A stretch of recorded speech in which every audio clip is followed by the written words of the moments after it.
Ladies and gentlemen, welcome back to the Front Row Access Podcast. I am your host, Steven Russo. Anthony Gonzalez here. Let's fucking get it. Alright, guys. I keep doing weird things with my mic. This time I have the mics vertical now, and with the pop screen in front of it. I don't know I'm just experimenting to see what sounds best. I've realized that this setup with the pad and the mic is best because it sounds a little bit clearer, not as muffled as when I had the mic covers on them. But regardless, though, camera quality still needs to change, though. I'm still using a beefy webcam. I need an actual camera, but we'll get that, hopefully. So With sponsorship from Pepsi, who can reach with that us sponsorship from Pepsi, you can reach us at frontrowaccess15@gmail.com. Also, go ahead and follow all of our social media on TikTok. We are on Instagram. We are on X or Twitter, whatever the fuck it's called. And we're not on Facebook, because fuck Facebook. So, guys, pretty big fucking weekend coming up. We got fucking UFC 307 going down in Salt Lake City. And then we also have WWE Bad Blood going down, which episode for Bad Blood is out right now as you're watching this. So if you like WWE or you want to get a little introduction, this is a pretty big pay-per-view coming up for WWE, and it definitely will help you get into it. There's some pretty banger matches on Bad Blood, but that was yesterday's episode. This is today's episode. UFC 307, Mr. Alex Poatan Pereira, who has just been the savior of the UFC to this point, and he's going to be defending his light heavyweight title against Khalil Roundtree. We also have Raquel Pennington and Juliana Pena in the co-main event, women's bantamweight strap on the line. Raquel Pennington defending that bantamweight strap. Also have Jose Aldo on the card. We have Roman Dolidze and Kevin Holland. Jose Aldo will be facing Mario Batista. We're going to go over all of these, obviously. And then we have Katlyn Vieira, Kayla Harrison on the main card. That's one stack main card. Prelims are also pretty good looking, guys. We have Steven Wonderboy Thompson facing up against Joaquin Numanza Buckley. We have Marina Rodriguez and Jasmine Luciano. We have Austin Hubbard, the Ultimate Fighter Ultimate Fighter, alumni. And he's facing Alexander Hernandez. We have Cesar Almeida, Ihor Potieria. And on the early prelims, we have Ryan Spann and perennial old guy that constantly just fights all the time, Ovin St. Preux. He's returning. And we also have Carla Esparza, former UFC strawweight champion, facing up against Tisha Pennington. Yes, both the Penningtons are going to be on the fight night, which I think is really cool. And then our first fight of the night is Court McGee and Tim Means. So, let's get over him, man. Let's just jump right into it. Court McGee and Tim Means, man, I didn't think to write any notes on it because, to be honest, I just didn't see it as worth it. So, I'm just going to go with Tim Means just because he's been around since God fucking forever ago, and I hope he wins. And who are you going to be going with for that fight there? Don't know much about these two, but I like the name Tim better, so I'm going to go with Tim. Let's go. Alright, but this one I do want to talk about, though. Carla Esparza, who's a former strawweight champion, is on the early prelims. Isn't that crazy? Now, I'm not out here trying to say that Carla Esparza was the most exciting women's strawweight champion ever. She definitely was not. But, yeah, you see Anthony's yawning at the thought of it. It's, there have been some tough times watching. There have been some tough times watching Carla Esparza fights. It's nothing against Carla Esparza. I'm happy she's back after having her baby. And she's going to be facing up against Tisha Pennington, who is the wife of Raquel Pennington, who's your bantamweight champion. We'll be talking about her fight later on in this podcast. But this fight is actually pretty solid on paper, honestly. It's a clash of styles. We have Carla Esparza, who's an excellent wrestler. She wrestled in high school because I think that's really cool, though. A lot of women don't really get that opportunity to get that kind of freestyle competition wrestling in high school, of all places. Sometimes colleges are a little bit better. Most of the time, they have to pick that shit up at, like, local gyms. Yeah, I was going to say, high school women's sports teams don't tend to really shine too much. They really don't. It's unfortunate. College has been doing better. I mean, women's college basketball is doing really well. But, you know, it's still a big glass ceiling there, unfortunately. But they're both coming off of losses, though. And as far as the former champ, hasn't fought since November of 2022 when she lost her strawweight title to Weili Zhang, who is still your standing strawweight champion. and probably ain't dropping that belt to anybody anytime soon. So unless somebody really fucking shocks me, or it shocks the world and beats her, because I'm just convinced that nobody beats Weili Zhang unless your name is Rose Namajunas. So it's gonna be so no fault to Carla Esparza for losing that fight. And I do gotta give her the wrestling prowess. She's not much of a submission threat, and her striking definitely leaves more to desire. But that wrestling is definitely going to be a big equalizer. She's good in the clinch. She's good at takedowns. Pennington, on the other hand, she's on a 2-fight losing streak. The poor girl, and she hasn't fought since May of 2024, so not as long of a layoff as Carla Esparza here. But she's a really fast striker. She's small, and she's very quick. Lots of kicks, lots of punches. Not so much power, but lots of punches and kicks. So it's gonna come down to who can apply their style better. Is Tisha Pennington gonna put that pressure on, not give Carla Esparza room to breathe, and therefore be able to come out on top, or is Carla Esparza just gonna be this smothering grappler that's not gonna let Tisha Pennington get any of her offense going, and that would just be the fight. But if I had to give a prediction for this one, man, Carla Esparza has been away for a while, and she's getting up there in age. Tisha Pennington's still very much good. I think she can apply her. She's tough as nails, and I think she can apply her offense just a little bit better than Carla Esparza can. So I will be taking Tisha Pennington to beat the former champion on this one. Anthony, what you got? I got Carla Esparza for this because I've never really been let down when I see her in the octagon. And Fair point. um, Pennington hasn't really shown me what what she's made of. Like some of her fights are just like, all right, okay, definitely lost that one. What are you gonna do? What you gonna do now? Up? Okay, same thing. All right, and you lost that. Okay, we saw that coming first round. But honestly, like I say hundreds of times probably by now, you gotta show me you have that in you. And if you're a former champion, at one point you had that in you. If you still got it, that's up to you to show us. So yeah, that's why I got Esparza. So yeah, it's gonna be a good fight regardless, and it's a pretty crazy fight, pretty high-profile fight to have on the early prelims. Those start at 6:30, by the way, guys. So be on the lookout for that. I know Bad Blood starts at 6 that night, but man, I'm about to be dual screening like an absolute blue light junkie for this. So it's gonna be quite the night. I'll make sure my laptop's charged on Saturday, and bring my charger with me. But you have a bad habit of not charging electronics. Just my phone before concerts. Everything else I'm pretty good at. My phone on a day-to-day basis, really good. My laptop usually always charged. But Isn't it connected to the charger right now? Well, I went to school today, man. I had school, and school exists on that. So, and also this drains a lot of battery. I gotta keep it alive so we don't just randomly die and then we have to redo this whole thing. Because goddamn it, I don't think I got that in me. So come on, you got that dog in you. Yeah, I probably could. I just wouldn't be happy about it. But yeah, no, I'm taking Pennington. Look at this man putting in the work. He just got over COVID. He did a podcast yesterday. He's doing another one today. And I'm a college student. Look at me go. Look at me go. I'm not okay. No, because you don't have the radio show yet. I don't have my radio show yet. Shout out to WRIU, Rhode Island University radio station. Get me on that shit. I was at the meeting today. It was pretty fun. So you got some nice people. You got a nice studio. 2 very nice studios. So let your boy know. Let your boy know. Back to the early prelims. Anyway, back to the early prelims. I got Pennington for that. You got Esparza for that. We'll see how it goes down. And another one. We have Ryan Spann and Ovince St. Preux on the early prelims. Once again, guys, that's pretty big to be, that's decently big. That could at least warrant, a prelim card. That could even be a featured prelim with a match of that caliber.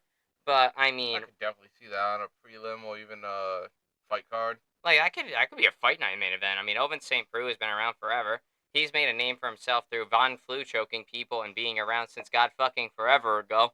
So, And we also have Ryan Spann on here too, who once again he's a pretty charismatic guy. Ryan Superman Spann, definitely making a name for himself. Not lately, unfortunately. Ryan Spann is on a 3-fight losing streak, but he does have a supreme Brazilian jiu-jitsu, and he has a lot of power in those hands. I watched him flatline Dominic Reyes at UFC 281, so I mean. Definitely is got some power and he's got excellent jiu-jitsu. But Oven St. Preux is coming off of a win, shockingly enough, in this age. He got that win at March 16th of this past year. And he's the master of the Von Flue choke, like I said, which is a counter to the guillotine. Like, usually the tighter that a person has a guillotine on you, the tighter you can make a Von Flue choke. So, I mean, he's also a crispy kickboxer. He old as fuck, though. He really old. Like, dude's pushing 40, if not past 40 by now. Like, this dude fought with John Jones when John Jones wasn't even a champion yet. Glover Teixeira. I think he fought with him, too. The dude has been around for a while. And I'm not saying that's a bad thing. Sometimes your mileage is highway mileage, and you can just keep fucking going. And I think that actually is kind of the case for Oven St. Preux. But, Ryan Spann, on the other hand, though, that 3-fight losing streak, man, it tells me, like, this is like a shit or get off the pot type of fight for him. Like, he either needs to beat this guy or fade into more obscurity, and possibly even get his release papers. And so, Spann is the favorite for this fight. He's a minus 290 favorite to Oven St. Preux plus 235. This is off of DraftKings. And, yeah, so I don't really know which direction I'm going in. I mean, Oven St. Preux had a really good time last time out. But Ryan Spann, man, he's just been struggling a little bit lately. And I kind of want to see him get one back. So I'm going to be taking Ryan Spann to get this one done. He's going to break that losing streak. What you got, Ant? I'm with you for it. I got Spann for this. I think this is... Honestly, I feel like they're counting out St. Preux. Like, yeah, I mean, I don't mean to count him out. I'm not trying to. No, I'm saying, like, overall, they're counting him out with... With the odds, yeah. The odds. I mean, he's coming off a win. He's fighting off against someone who's on a 3-fight losing streak. It's just... I feel like this is more the young man's going to take the game. You never know, though. But obviously, we can always get surprised. But I'm going to be taking Ryan Spann to get one on Oven St. Preux this time around. Maybe Oven St. Preux retires, but at this point in time, man, I don't know when this dude's going to fucking retire. So, Probably sooner than fucking... Later. You're probably right. Ferguson. I mean, he put one glove down. He put one glove down. He put one glove down. He's going to keep the other one in case he decides to come back. We're going to see him coming down with one of the walkers. The octagon. I'm like, Tony, you're not going to win. Man, I don't know. Tony Ferguson, he's just got to go, man. I mean, he put one glove down. He kept the other one. But, I mean, I don't want to see him back. He hasn't put out any official statements yet. But I think Tony, just to not further tarnish his, legacy, he needs to go now. So, just to prove us wrong, in 2 years, he's going to be fighting for a championship. That would be insane. I want it to be a possibility. I really do. Uh-huh. I really, really do. It's Same. just not. It's just not. But yeah, I'm taking Ryan Spann. Maybe we'll fucking see Greggy fight him. Maybe. I mean, that was a fight that never happened. I mean, there was a big call out that Tony Ferguson did on Conor McGregor. He said, "Where you at, McNuggets?" After he won the interim lightweight championship when he beat Kevin Lee. And Conor McGregor was off boxing Floyd Mayweather and, holding 2 divisions up. And meanwhile, Tony Ferguson got the interim belt. So, and then when Tony got the interim belt, he called McGregor McNuggets.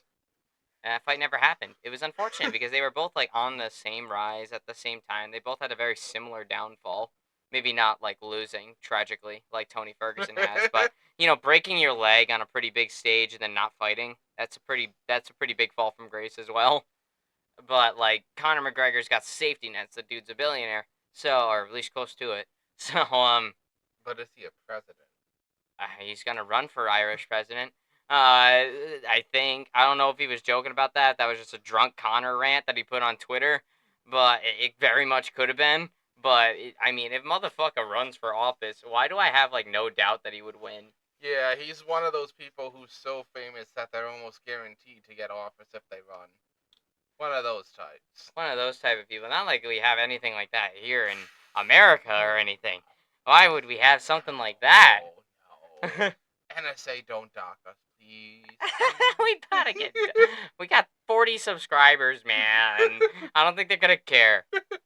But nah, why would somebody of such notoriety ever get elected to be president? That's never happened. That doesn't happen here. It could happen in Ireland though. Anyway, moving on to the prelims. Before I get canceled. Back into safer waters. So anyway, we have a little prelim card here where only one of them I felt like talking about. So you know, that's pretty weird. Mm-hmm. Not that there's only one that we want to talk about. The fact that the early prelim has two, and wasn't the last one also we had a couple of really good fights that should have been opening? Yeah. The Sphere card, right? Yeah, at the Sphere we had Arena Aldana with the fucking cut of the year. Cut of the year, girl. I hope girl's okay. Honestly. Oh gosh, I'm imagining Scar right now. Dude, she's gonna look badass with that scar. Don't get me wrong. And Raul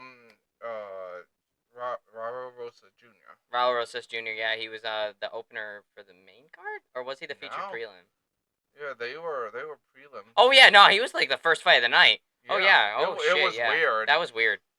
All right, anyway, so there's only one prelim that I really wanted to talk about. That was the featured prelim between. I wonder what it could be.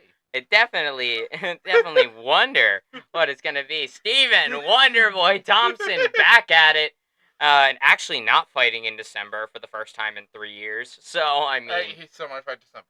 Depends on how. He still might fight in December. It depends how this fight goes. But he's gonna be facing up against Joaquin and New Mansa Buckley. Guys, that's actually like a fucking banger. Like, do you like not see like how fucking cool that this fight's gonna fucking be? It's like you have this ultimate powerhouse on one side with Joaquin Buckley, and you have this absolute technical fast striker, even at his age of 41 years old, Steven Thompson.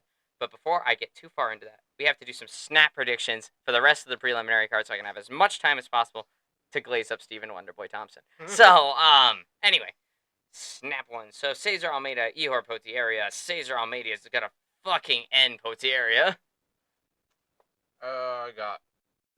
I don't see Potieria. Potieria winning. Me neither. Is that Brazilian? That is Ukrainian. But I don't know his roots. That definitely doesn't seem like a Ukrainian last name. Not to profile anything, but, you know, it just doesn't sound like it would come from Ukraine. Also, we have Austin Hubbard, who is an Ultimate Fighter alumni. What year? 2023. He was on Michael Chandler's team. I don't acknowledge that as an Ultimate Fighter season because the coaches haven't fought never yet. Fucking showed up. That's just gonna be the case forever, man. Unfortunately, Conor McGregor's not coming back. Do we always shit on Greggy every single podcast? Every podcast, every UFC podcast, we shit on McGregor at some point. You gotta get back in the octagon so we don't. So we can stop shitting on you, okay? All right. So. And so we got Austin Hubbard and Alexander Hernandez. This is a terrible match for Austin Hubbard, based on his fighting style and the limited knowledge that I have about Alexander Hernandez. So I'm going to actually take Alexander Hernandez to beat Austin Hubbard here. I got Hernandez for this too. For me, this seems a bit too early in Hubbard's career. Yeah. It's like, I was just on Ultimate Fighter, alright. Strike while the iron's hot. Let me get a match going. I don't like when people rush into things. Yeah, it doesn't usually end up playing out well. So I'm going to be taking... Why? Why? Oh, you gotta break my heart, man. Bro, breaking my heart. Oh, every time, man. Every time short notice, and Usman short notice, and why the fuck? Yeah, Usman not coming back either, I don't think. It's fine. Usman's done. He's done. He's He's done done his enough. part. What was it? 3-4 years? Oh, he was 5 years as a 5. champion. Yeah, until, he's done enough. You know. Yeah. He knows when to go away, Ferguson. Oh wait, sorry. I mean, he knows when to go away. to go away. And I think if Usman were to hang it up right now, his legacy would not be tarnished. In his last fight, he fought probably the most promising prospect on the roster in Hamzat Chimaev. On short notice. And absolutely got destroyed in round 1 and actually found some success against him at the end of round 2 and round 3. So, I mean... And if it was a 5-rounder, I'm pretty sure I'm pretty sure Usman would have won. But, you know, if Usman were to decide to hang it up now and just focus on his podcast with Henry Cejudo, I don't think that would be a bad move. I think he'd be leaving on the right terms, but I don't think Usman's done yet. I still think he's got like 1 or 2 fights left in him. Cejudo does this from the bathroom? Yeah, he's usually sitting on the toilet while he's recording the podcast. That's why you only ever see him from the waist up. Makes sense. I mean, you never try getting that shit out. You know, because Henry Cejudo is just chronically constipated. I'm gonna send Henry Cejudo some Miralax, man. I think he needs it. I'll make him a nice Miralax shake. You know, I'll make it blueberry flavored. Miralax probably banned him from it because it didn't work. Maybe. But nah, I'm taking Alexander Hernandez to beat Austin Hubbard. And then as far as Marina Rodriguez and Jasmine Luciendo go, I'm gonna take Marina. Just because America. So, to be honest, they're both really close as far as like fighting style is concerned. They're basically the same fighter. So I'm gonna just go with Marina because fucking America. Where's Jasmine from? Brazil. Yeah, I'm not gonna go against a Brazilian. So yeah, those are the prelims. Why am I more excited for the early prelims than the prelims? Why wasn't frickin' Raul Rosa or Arena Dale on the main card? Or I don't know, man. The way that they're making these UFC cards lately, man, just don't make sense. But anyway, here we are. Stephen Thompson, Joaquin Buckley. Stephen Thompson's coming off a loss, his first ever submission loss in history against Shavkat. No, you could do that to him. Against Shavkat Rakhmonov. And you're also talking about Stephen Thompson, the guy that went against Gilbert Burns, the guy that went up against Tyron Woodley, these excellent fucking grapplers, and just Bilal Muhammad as well, our welterweight champion. He fought him. See, I forgot the fucking welterweight champion, man. What's his name again? Listen, as far as champions, we have done really bad. We've done terrible this year. And UFC's entering a little dark age right now, man. Our champions aren't that exciting. Oh, they can run it back, you know. I mean, I love the UFC. I'm forever. I don't want to go anywhere else. I love the UFC. I love everything that they do. I'm a big UFC fan. But like, man, it's a little rough right now. It's just a little rough. I've gone through rough patches with my favorite entertainment organizations. Anyway, there was a time when Disney was just putting out shit Marvel movies. That was recent, and I think they're starting to turn a corner now. I was gonna say, if they stop putting out shit Marvel movies, I mean, I know Deadpool and Wolverine was good. It's Deadpool though. I don't even count that as a Disney film. Okay, they let them do their own thing there. I mean, I know they had friggin' the Snow White guys issue a public apology because of how heavy-handed they were in their tactics for it, but I still don't have much faith to put in them. It's gonna take a while for it to be built back. I mean, if they fail with Brave New World, Captain America, it's done.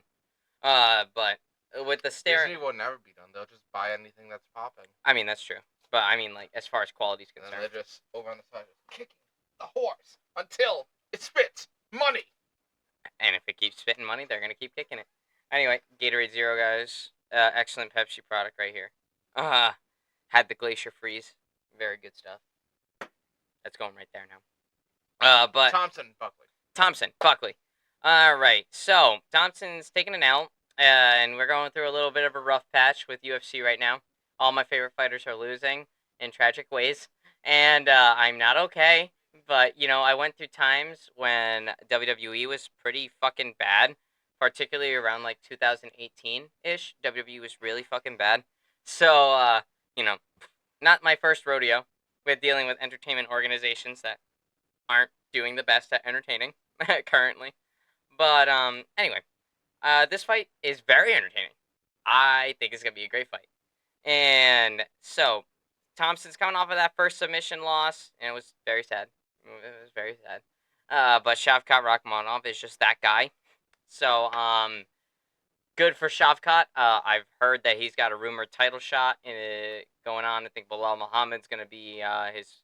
I think Bilal Muhammad said he wants Shavkat as his next opponent because Leon hasn't done enough to warrant himself an immediate rematch. My humble opinion, and I'm a big Leon guy, so definitely the right call in moving on with the division and letting it move. So if that does come to fruition, I'm here for it. And then Joaquin Buckley though. Joaquin Buckley's on a 4-fight winning streak right now. His last time out was in May of this year, and he won by a decision versus somebody called Nursultan Razaboev. Yes, I don't think I pronounced his name right. I'm very sorry, but you have a very unique name, and it's hard for me, the dumb American, to pronounce. So, ugh. So Thompson. It's also old as fuck. He's like 41 years old, but he's the certified nicest motherfucker in the UFC. He's got that NMF belt, bro. If you watch Stephen Thompson's "Hey, What's Up, Guys" podcast, you will see it on display. But despite this man being 41 years old, this motherfucker fast. He's fucking fast. Bro was faster than Kevin Holland in that fight. And that's just insane. And then, he just encapsulates traditional karate, traditional martial arts. He has that wide stance side, like he faces you to the side. He's not kind of like half square, half side. No, he's full to the side. He's bouncing up and down. He's got the hands low, one hand a little bit higher. He's bouncing around constantly. Looks like he's skipping rope the entire time when he's fighting. This guy's really fast. He's very mobile. He's got excellent kicks and good hands on him too. And he's one of the best strikers that the UFC's got right now. And it's really cool to watch him fight because like nobody else, like no striker, like fights like Stephen Thompson. It's just he's got such a unique karate style and he's just mastered it. Now normally like traditional karate would suffer in like a UFC octagon just because of how wide the stance is and how open you can be for certain kinds of takedowns and different kinds of strikes. But I don't know what the fuck Stephen Thompson does to make it work, but he makes that traditional karate martial arts stance work in a modern place like UFC. So it's just really intriguing to watch him fight. He's the king of the sidekick. Always got to watch for that sidekick with Stephen Thompson. And, he's still going pretty well. I mean, even against Rachmanov, he did not look that bad, until when he got taken down. Yeah, then it got a little bit bad. But when he was up on the feet striking with Rachmanov, he was doing okay. He was doing all right, and plus, like he beat Kevin Holland, who's also an excellent grappler and a good striker, and he still was able to hold his own against him. But yeah, I'm very impressed with how Stephen Thompson's been lately. I just don't know how he's gonna recover after taking his first submission loss in his fucking storied career in the UFC. One of the best guys to never become champion. But Joaquin Buckley, on the other hand, this dude got mad power. He's like the opposite of Stephen Thompson. Like Stephen Thompson's quick, he will destroy you with volume, and he'll destroy you with volume or placement. He's very accurate and he's very fast. Joaquin Buckley's just a brute, man. Like he's just a big guy. He's got nothing but muscle. He's probably no, definitely physically stronger than Stephen Thompson. If they get into a clinch situation, Stephen Thompson's going to be pulling a lot of weight. Joaquin Buckley's a big guy. And he just goes for broke every single time he fights. But he's not like Michael Chandler out there wilding. Nah, he's like calculated bursts of energy, and the guy's explosive, and most of his power comes from his explosive, fast twitch muscles, and his muscles in general. The guy's just a strong dude. He's very flashy. He's got this highlight back kick KO that you've probably seen 1,000 times, where he went for the round kick to the body, guy caught it, got all happy, ha ha ha, I caught your kick, did not leave his hands up, didn't leave one hand up. Joaquin Buckley turned around with his leg still another dude's hand and smacked him right in the face with his other foot. That was a Taekwondo special from Joaquin Buckley. So, yeah, that happened back in October of 2020, and he's just been riding that high ever since. He's had a couple of other like highlight worthy knockouts since then, but none to that caliber. And you know, the odds stand currently as Stephen Thompson as a plus 175 underdog and Joaquin Buckley as a minus 210 favorite. So the odds actually aren't that bad for either guy. It seems like a pretty close fight, at least as far as odds are concerned. But as much as I absolutely love Stephen Thompson, I just don't think he's going to be able to handle Joaquin Buckley very well. I just think Joaquin Buckley's got a style that maybe not guaranteed to beat Stephen Thompson's very mobile, fluid style, but it's definitely something that can hold merit in a fight. I feel like their striking styles are just very different, and Joaquin Buckley has the perfect striking style to counter Stephen Thompson's striking style. So I'm gonna be taking Joaquin Buckley for this, but god damn it, is my whole heart rooting for Stephen Thompson to bounce back. But man, I just don't know if this is gonna be the fight for it. So give me Joaquin Buckley, probably by either a late TKO or a decision. It's gonna be a good fight though, regardless. I don't think it's gonna hit the canvas. What you got, Ant? So all credit where it's due to Stephen Thompson, and I do like the guy. I really do. But I feel like Buckley's got this, and I'm going to say second round Salt Lake City knockout. You think he's gonna pull out the Salt Lake City head kick? I got that prediction for later on.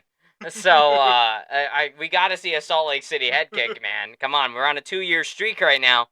We had Leon's against Kamaru Usman, and then we had Justin Gaethje's against Dustin Poirier. So, I mean, let's do it again, man. Let's keep this streak going. Why break it now? We're back at Salt Lake City. Let's get some Salt Lake City head kicks. Come on. Let's do it. But yeah, that's I'm taking Joaquin Buckley. But god damn it, I hope Stephen Thompson does it.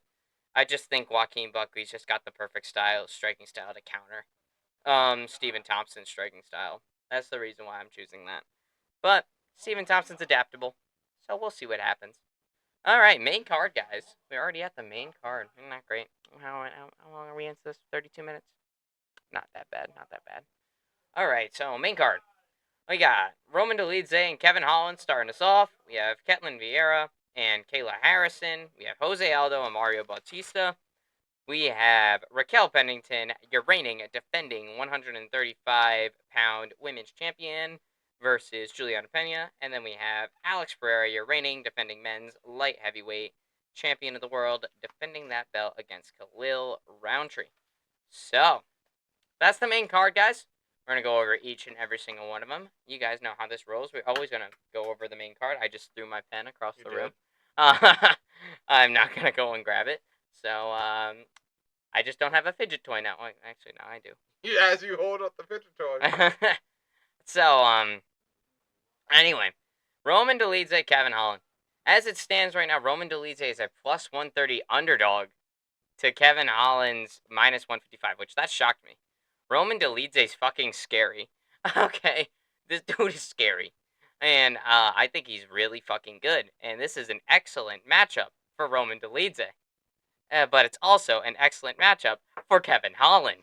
So, I mean, this is going to be a crazy fight, too. So, if this follows the Stephen Thompson fight, I just think it's going to be absolutely excellent.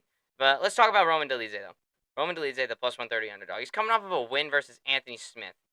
That was back at UFC 303 on 6/29/24, the last time Alex Pereira actually defended a title. So it seems like with Alex Pereira just comes Roman Dolidze. So that's kind of cool.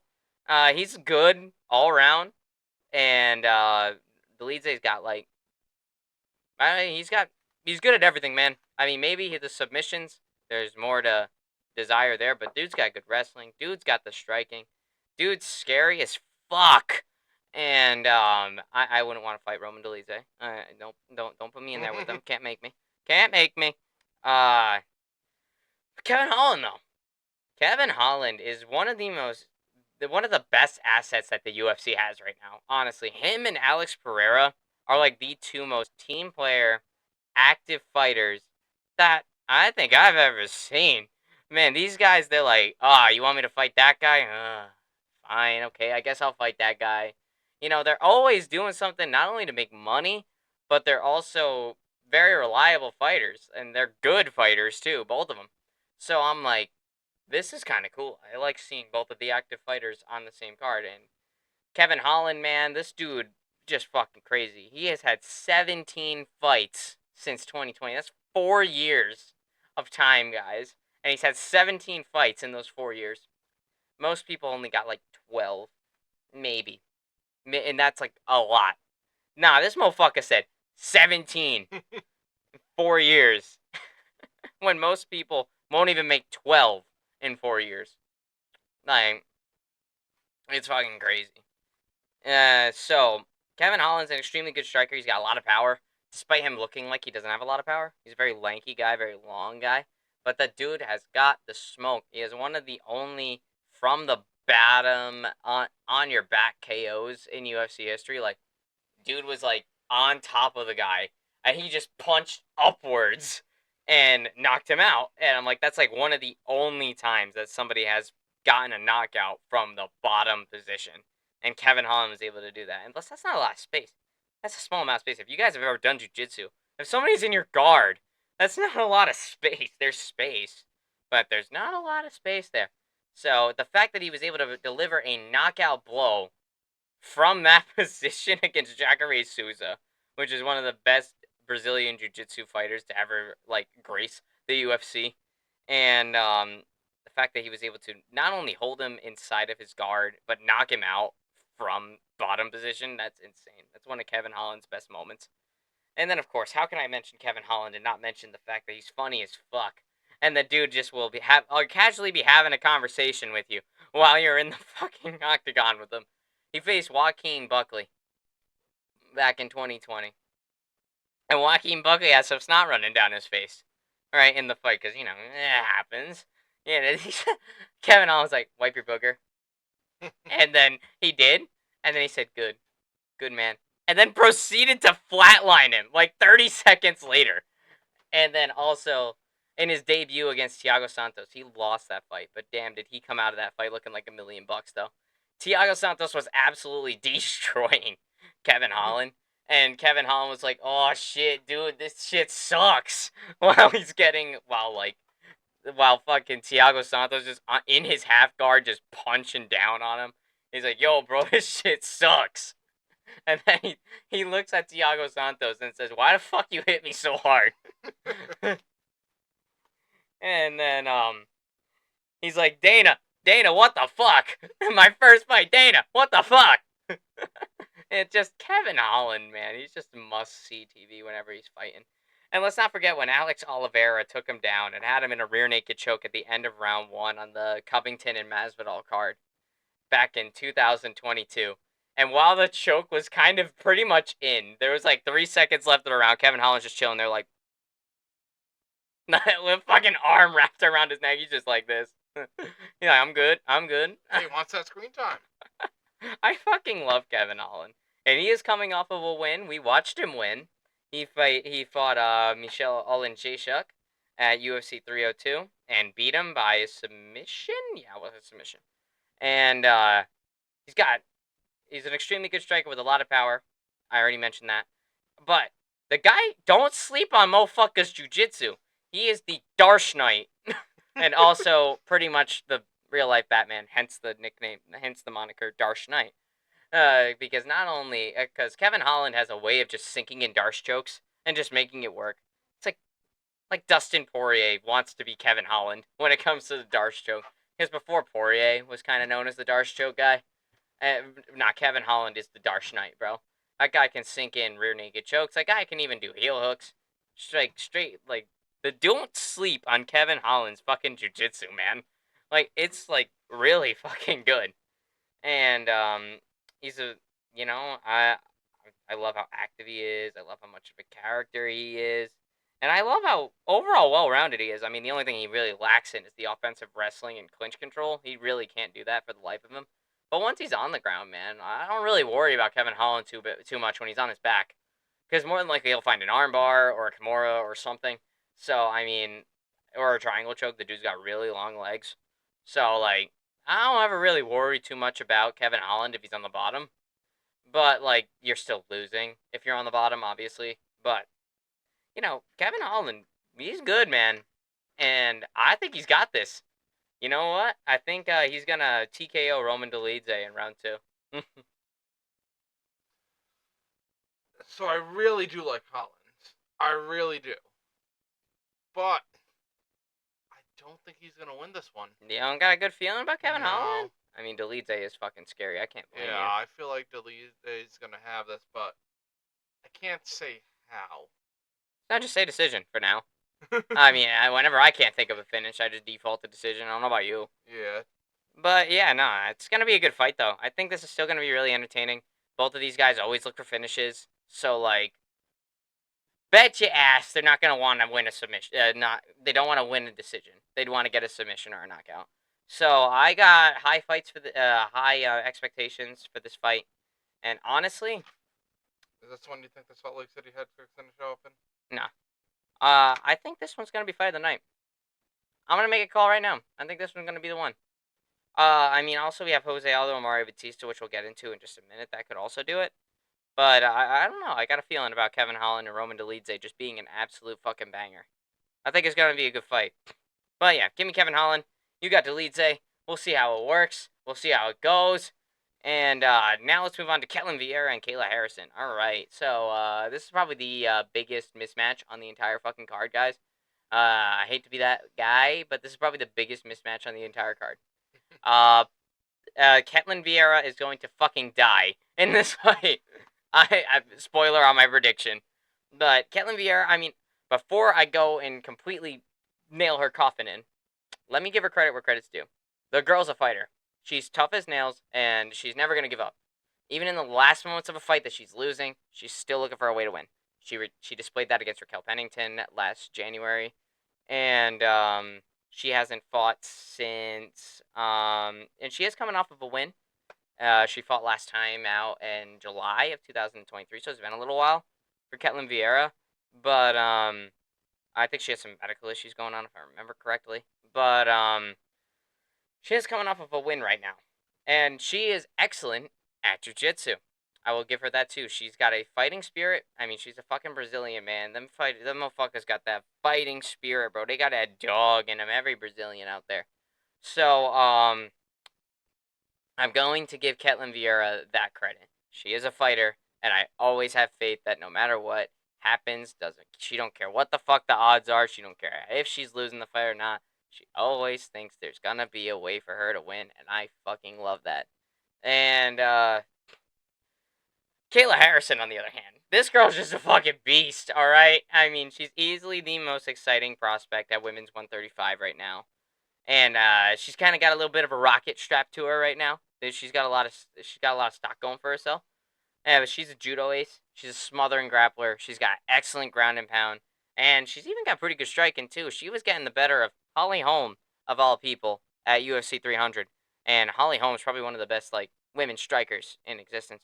So, but god fucking damn it, man.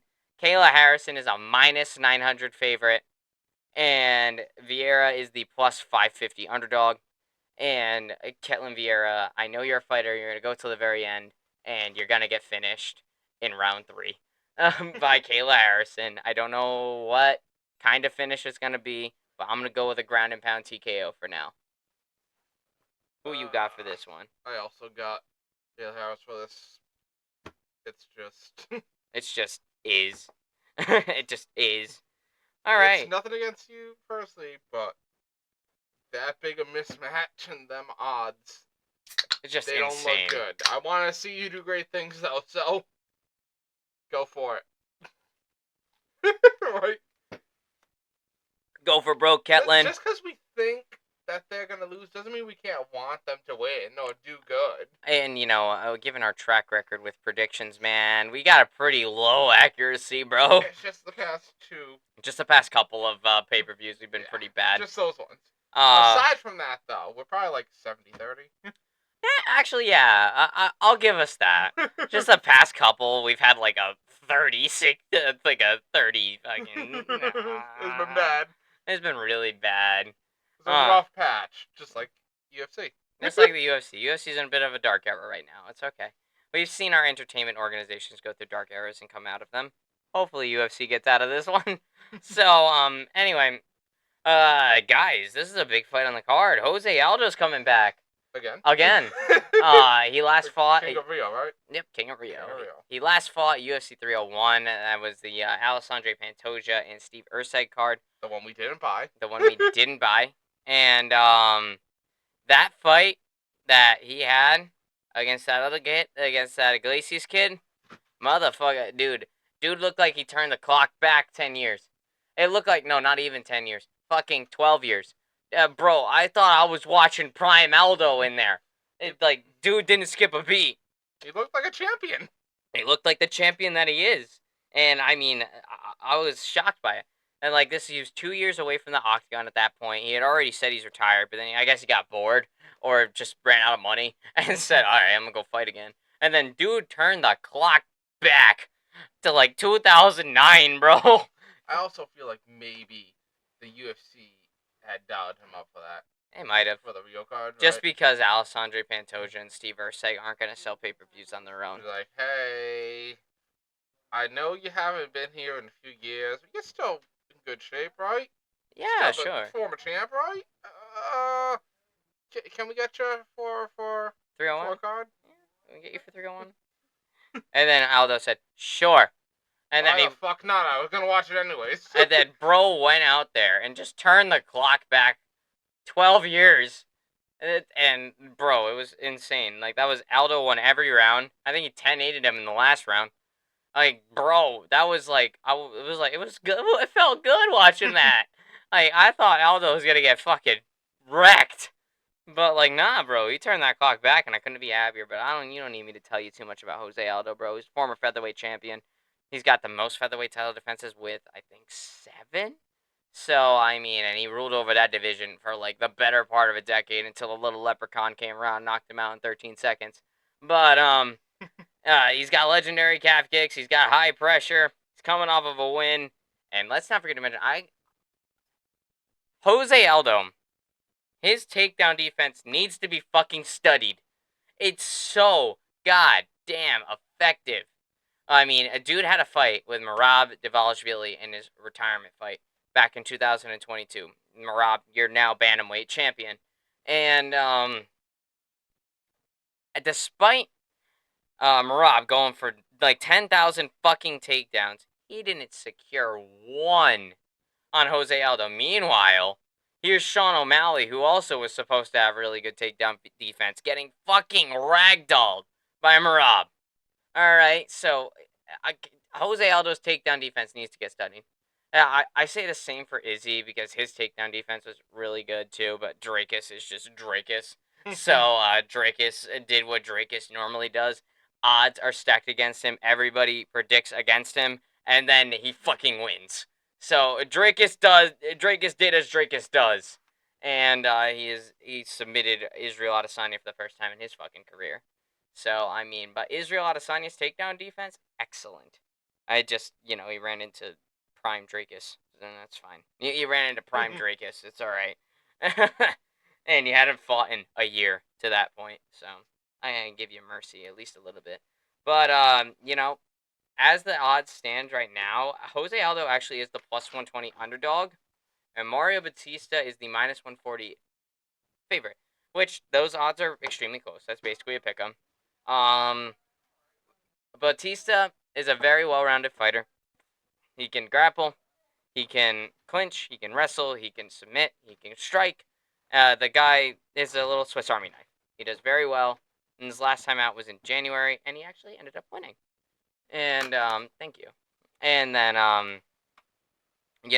so Mario Batista, always a really, really good fighter, and he's young too, and I don't know how Mr. Jose Aldo is going to hold up against him, but I still think Aldo's going to find a way to beat Mario Batista. So give me Jose Aldo. I'm going to just say by a decision. I think he's gonna just find a way. Based off of that last performance, man, how could I doubt him now? What you got, Ant? Yeah, I'm also giving this to Aldo. Because Aldo has not failed to impress me. No, And he's fucking really good. anytime I've seen him, I've always liked what I've seen. Mhm. Mario Batista, there have been some times where He was good. Sometimes it's where he kind was of bad. slow. I'm like, all right, what we doing? What we doing? What we gonna do? What we doing? And like I said earlier, some people have that championship spirit in them. They got that dog in them, and I think that Aldo's is still there. Yeah.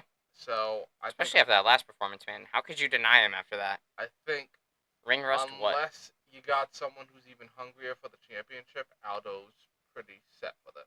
And Mario Batista, I just don't think has that championship drive, as you mentioned. I mean, I could see him being a good fighter. You know, maybe having a couple of bangers, having a couple of boring fights, and then just calling it a career.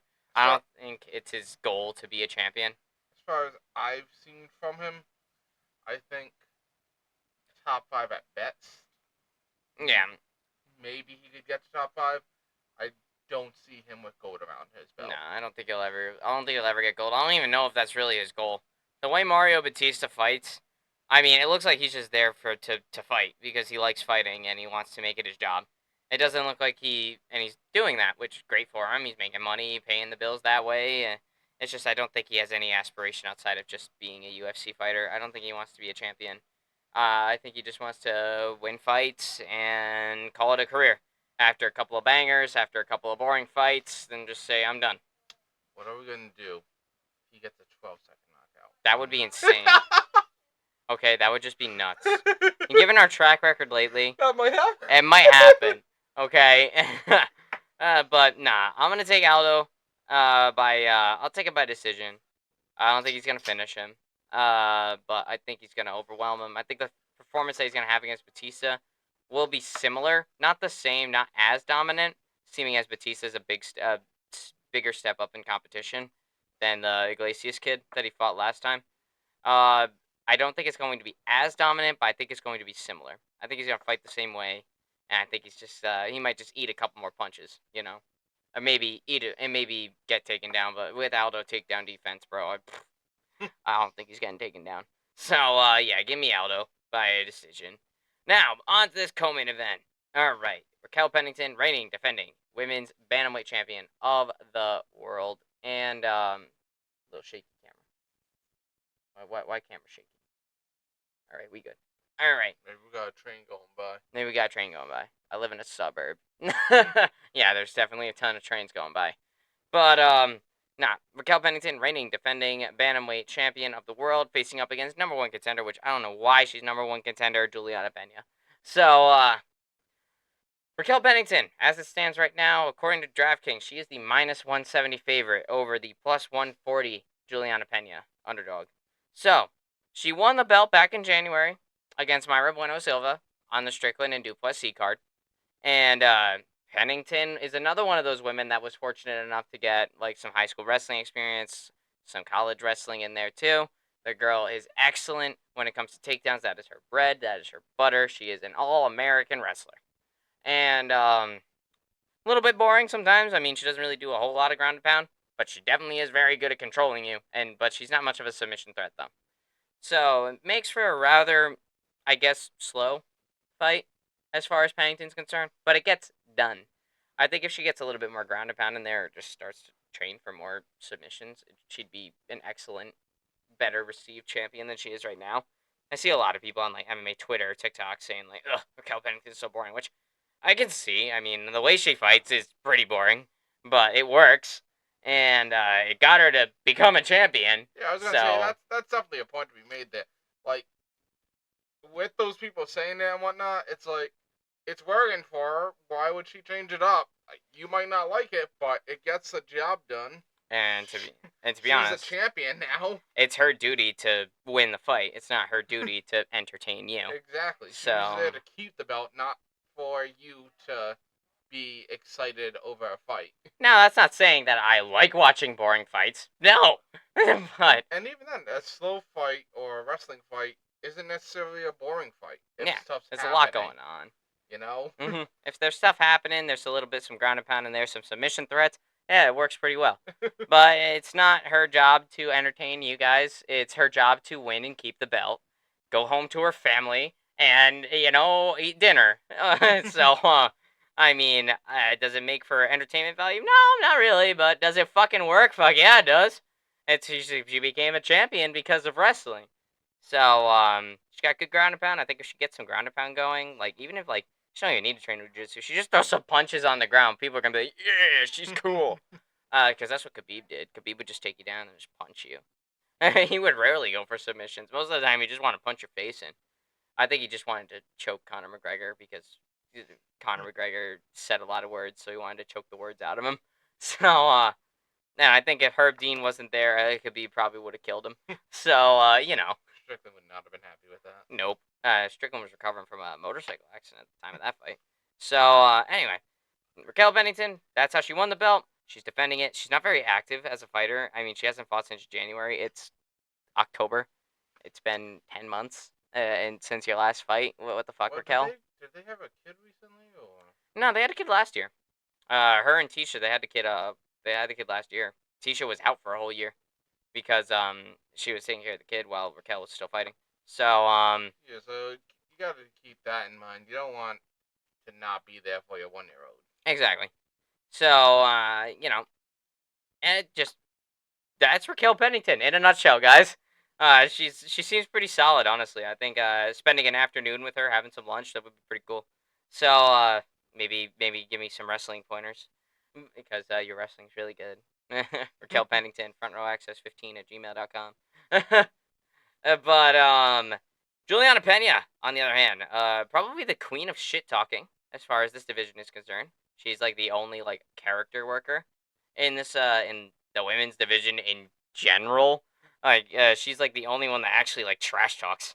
And what about that the Chandler one? The one I asked if they were related to Chandler.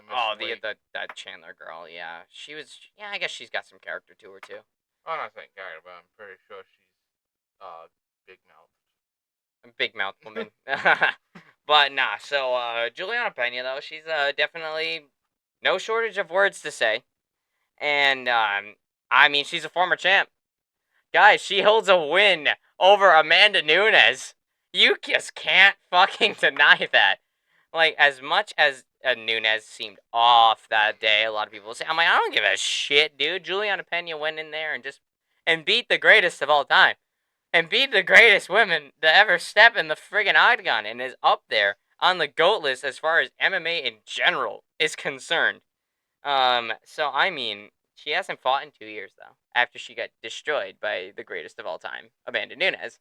So I mean, she got fucked on by her, needed some plastic surgery because her face got a little restructured due to Amanda Nunes absolutely destroying her face. But she still holds a win over her. That was back in December of 2021. She was like a plus 800 underdog to the minus 1,000 favorite Amanda Nunes, and Juliana Pena fucking choked her out. I'm like, no fucking way. So Juliana Pena is really good. She's got very good Brazilian jiu-jitsu. She's got good boxing. She doesn't kick a whole lot though. I've noticed she doesn't kick a lot, but she does punch. She does do body lock takedowns, and she does submit people. So we'll take it with that. I think this fight's gonna play out on the ground somehow, some way. So very good Brazilian jiu-jitsu, and plus Juliana Pena herself, she's a very charismatic woman. She can get people to either love or hate her. She mostly hate her. So good for you. You warranted a reaction out of the audience.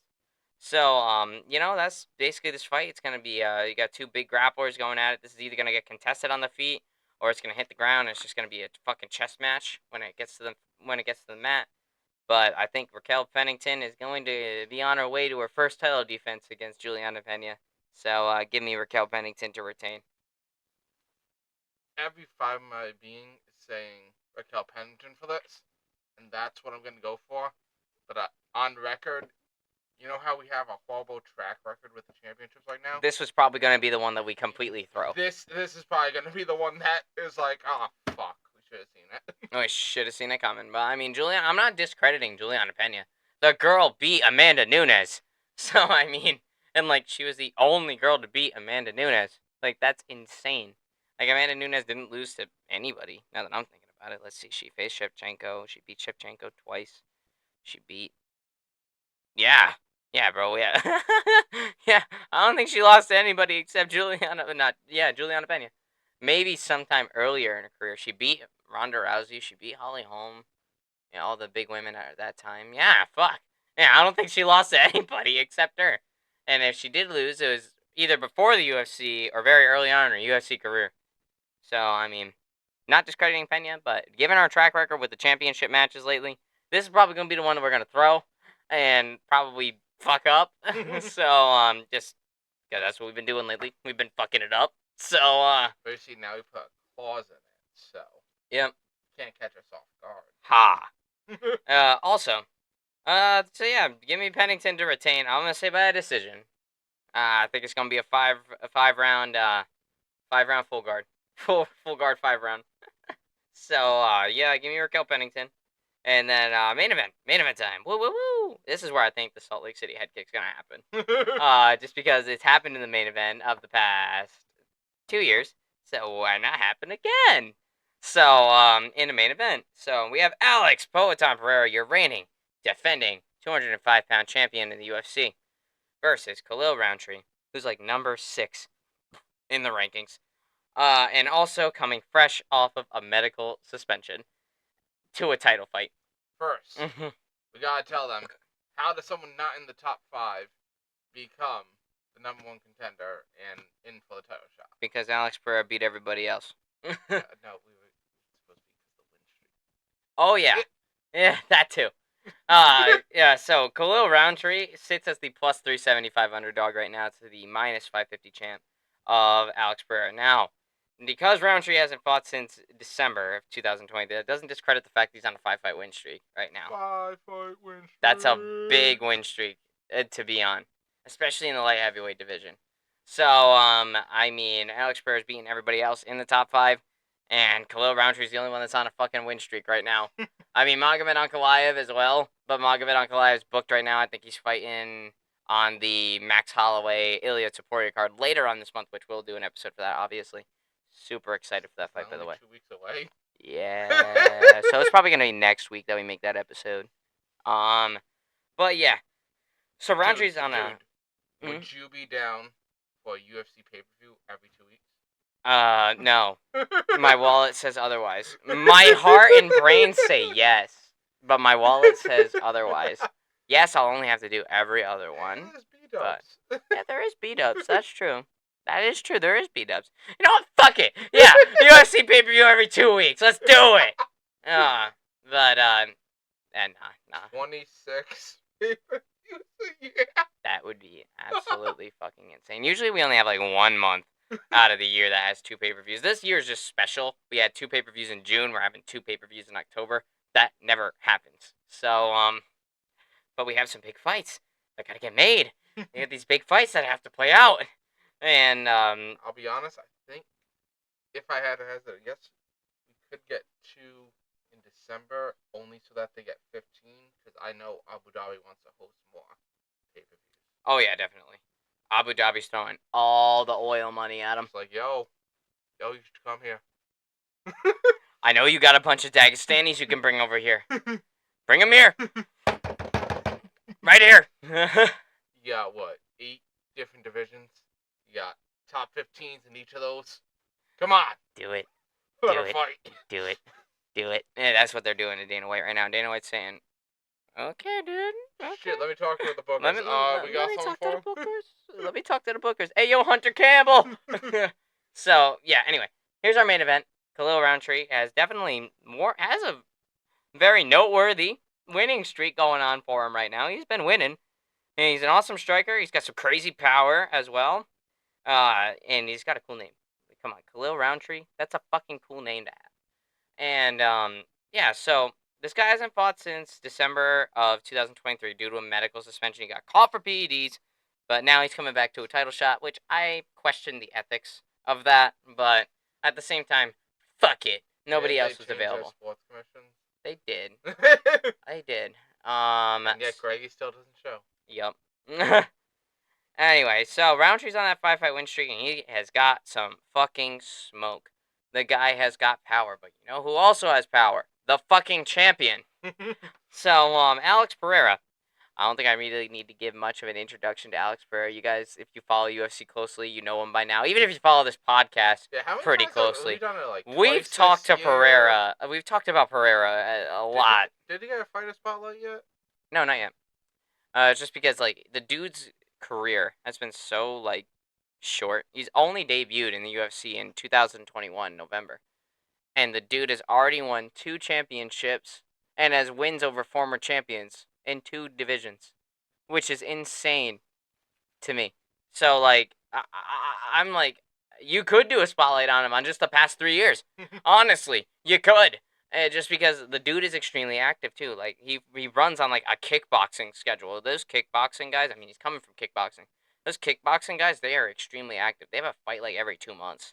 So like this is like nothing for Mr. Alex Pereira. But obviously with MMA, you have to take into accountability the grappling. You have to take into account strategy. You watch all the tape. With kickboxing, it's a little bit different. It's just the way the sport is. You just constantly fight people. You go there, you destroy them. You go there, you destroy or get destroyed, and then you just wait for the next one. Once your concussion clears, time to go into another one. Yeah, those kickboxing guys, especially in like K1 kickboxing, Glory kickboxing, those guys, they run a very active schedule. And they're fighting like every 2 months, 2.5 months, something like that. So Alex Pereira is very much running on that kind of a schedule, and he's just trying to make as much UFC money as possible in this. Because I mean, the dude isn't young. Alex Pereira isn't very young at all. He's 37 years old. I mean, like, the dude doesn't have many years left in him. But goddamn, is he making the fucking most of it right now? And he's gonna be setting his family up for fucking generations with the run that he's been going on lately. I mean, just look at the people that this dude has fought since going into the UFC. Sean Strickland fucking beat him. That's a former champion that he beat. Jan Blachowicz, that's another former champion that he beat, argumentatively. But let's see, who else? Israel Adesanya. He ended that fucking reign. Let's see, who else has he got wins against? Yuri Prochazka twice. Again, Jamal Hill, both of them former champions. Fucking yeah, the dude's just absolutely bonkers when it comes to this stuff. And yeah, I'm impressed. I really am. You know, he's exceeded every expectation that I could have had for him. And I had my expectations pretty high when I watched his debut. Don't get me wrong.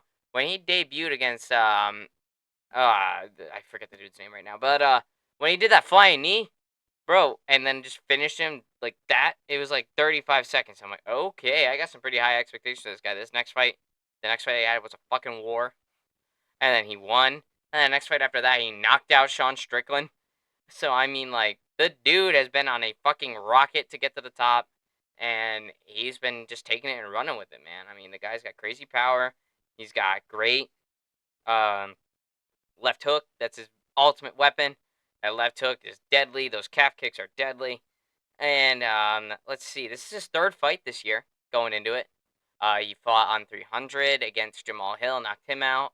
He fought in June against Yuri Prochazka, knocked him out. And then, you know, the guy has just been in. Even November last year, fucking knocked out Yuri Prochazka to win the light heavyweight title. And, you know, I gotta say, I think he's the face of the UFC right now. Honestly, with just how him and Sean O'Malley are probably like the faces of the UFC right now. I would say Alex Pereira more so, seeing as Sean O'Malley just fucking lost in a very humbling way, a very humiliating way. So, I mean, I would say Alex Pereira is the face of the UFC right now. Easy. People love him. People know what to expect with him. People know him. People love him. He's connected with the fans with this whole Chama thing. You see me saying Chama to people all the time, then giving a little fake calf kick to him, and then you know, just Alex Pereira. He's made quite the name for himself in the past 3 years, and he still doesn't even really speak that much English, man. And he's still able to connect with fans just through his extremely exciting fighting style and of course Chama. So you know, he's a 2-weight champion, and yeah, he's fought 9 times in the UFC since 2021. like 3 fights a year, man. That's really fucking good. And you know, he's the minus 550 favorite for a reason. I'm calling a round 3 Salt Lake City head kick knockout for Alex Pereira over Khalil Roundtree. However, before I go into anything else, though, I will tell you this fight is probably not going to hit the mat. Both of these guys aren't the takedown people, and they both have extremely good power. If Khalil Roundtree lands, I don't know how Pereira is going to take it. Just he hasn't fought somebody that has Khalil Roundtree's power. Like Yuri Prohaska's got power, Jan Blachowicz got the Polish power, obviously, but even then, he turned those strikers into grapplers with his own power. So, but Khalil Roundtree is just got, he sends people flying with his punches and his kicks. I've seen it. And I think it's really, the fight is going to come down to who can dish it first and take it the best. And I think Alex Pereira is just going to be better at that. So yeah, give me that third round Salt Lake City head kick. I got Pereira for this too. I feel like he's gonna finish, but I can't say which round it'd be. So, give me Alex Pereira by finish. Alex Pereira by knockout finish, or is he gonna pull out the gi and start submitting people? Yeah, we're gonna go knockout. That's just what he's known for. I mean, he got 2 kickboxers up in there. I mean, if he gets him on the ground and starts beating him, it might be TKO. Yeah, or dude's just gonna be straight knocked out. Gonna eat one. Imagine eating a Pereira elbow. Oh no! From top position, while you're on the bottom. Yeah, no, I'm all good, man. I'm all good. Yeah, that's the pay-per-view, guys. That's everything we got. So yeah, UFC 307 this weekend, 10 p.m. for the main card, 8 p.m. for the preliminary card, 6:30 early prelim start time. Also, stay tuned for WWE Bad Blood. That starts at 6 p.m. Also on Saturday. That'll be on Peacock. The pay-per-view will be on ESPN Plus. So yeet. I ain't got nothing else. You got anything else? No, that's it. And we clear. See y'all later.